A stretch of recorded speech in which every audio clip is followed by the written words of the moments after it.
আজকে দেখুন আমাদের কাতলা মাছ হবে।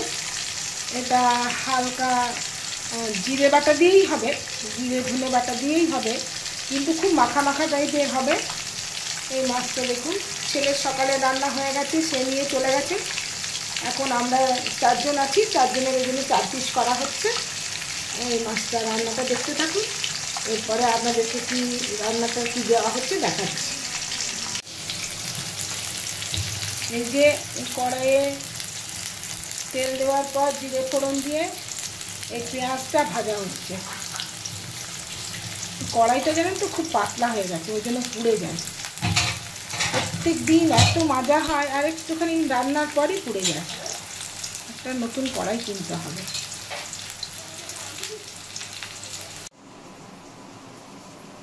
এবার এটাতে আদা রসুন আর একটা শুকনো লঙ্কা গোটা, সেটা পেস্ট করা ছিল, সেই পেস্টটা এবার দিয়ে দেবো।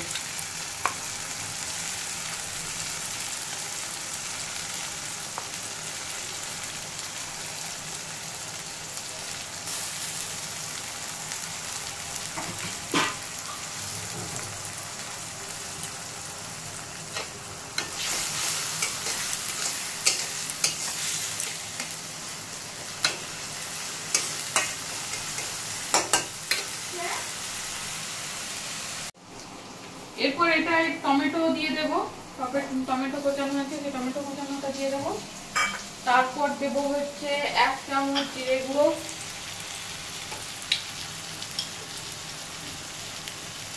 1 চামচ জিরে গুঁড়ো,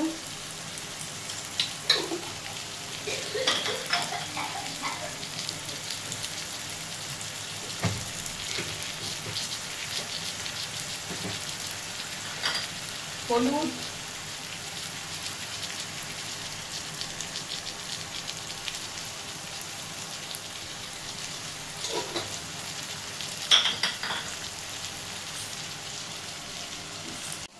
আর দিয়ে দেবো 1 চামচের মতন ধনে গুঁড়ো।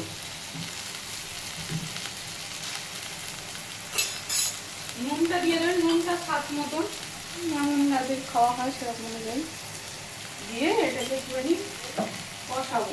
একটু নুন দেবো,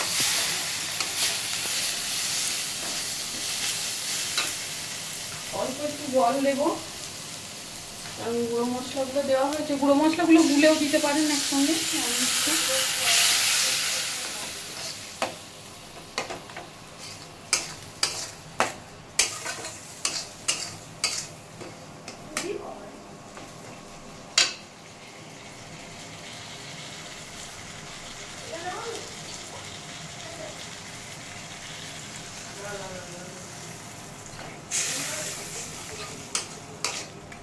ফ্লেমটা একটু বাড়াবেন, বাড়িয়ে এটাকে একটুখানি কষতে হবে।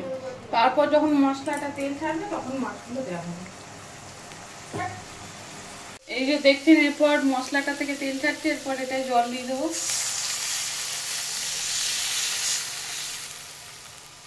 জলটা একটু ফুটলে তারপর মাছগুলো দেবো।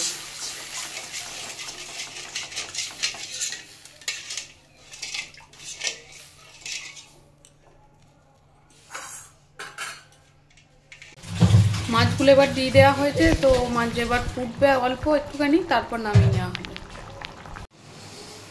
এই যে পাট শাকটা একবারে চাপিয়ে নেওয়া হয়েছে প্রেসার কুকারে, রসুন ফোড়ন দেওয়া হয়েছে, দিয়ে এবার এই পাট শাকগুলো দেওয়া হবে। এই যে প্রাপ্তি করছে, দেখতে থাকুন। এই যে পাট শাকগুলো ধুয়ে রেখেছে, এই যে দিচ্ছে, দেখুন একবারে বসিয়ে দিচ্ছে।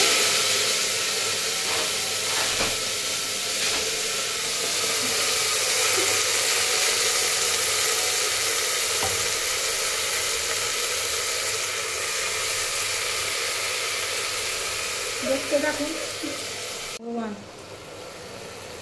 নুন দিয়ে দেওয়া হলো।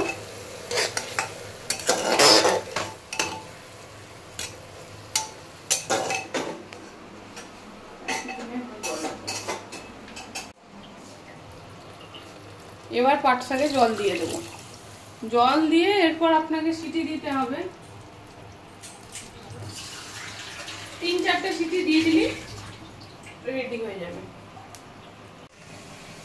এই যে কুমড়ো চাপানো হবে, সেই জন্য শুকনো লঙ্কা আর রসুন ফোড়নে দিয়ে দেওয়া হয়েছে। এরপর কুমড়োগুলো দিয়ে দেবো আস্তে আস্তে।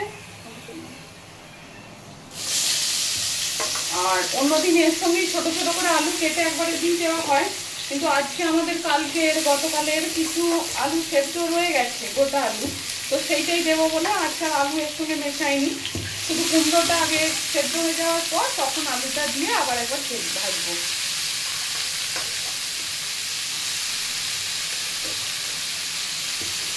কুমড়োটা ততক্ষণ ভাজা হোক, সেদ্ধ হোক। আলুটা কুমড়োগুলো একটু ভাজা হওয়ার পর নুন হলুদটা দেওয়া হবে, কারণ নাহলে নুনটা দিয়ে দিলে এখনই জল কেটে যাবে আর কুমড়োটা তখন আর ভালোভাবে ভাজা যাবে না।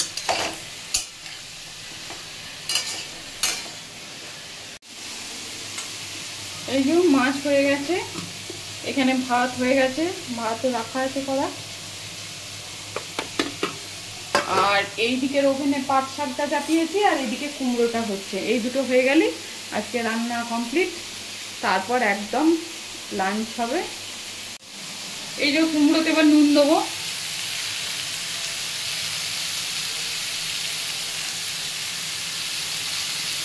নুন দিয়ে দিলাম, অল্প একটু সামান্য চিনি দেবো, কারণ এটা একটু চিনি দিতে ভালো লাগে খেতে।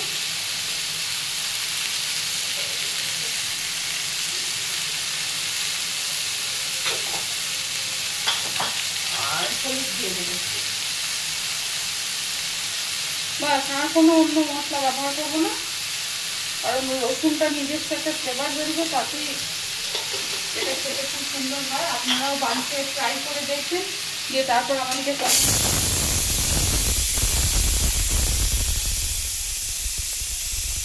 এই যে আগে থেকে সেদ্ধ আলুগুলো এবার দিয়ে দেবো এটার মধ্যে।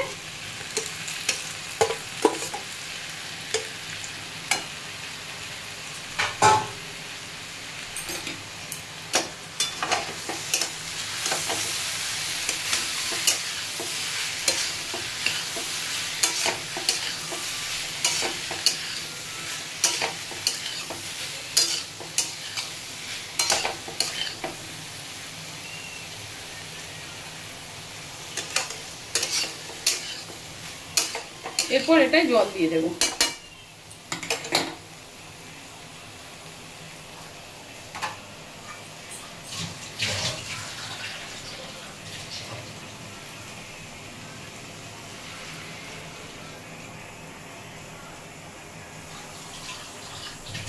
জল খুব বেশি দেবেন না, কুমড়োগুলো সেদ্ধ হওয়ার বিষয় তো। কুমড়োগুলো সেদ্ধ হয়ে গেলে নাহলে জলটা মরার জন্য মাছতে অনেকটা সময় লেগে যায়।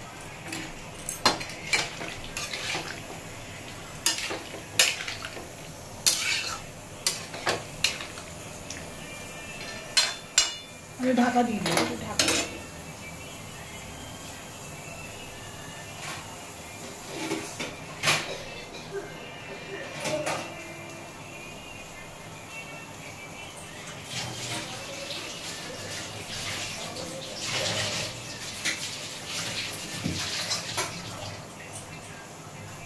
এরপর এই থালাতে ঢাকা দিয়ে দেবো আর ফ্লেমটা গ্যাসের মিডিয়াম রাখবো, বাস।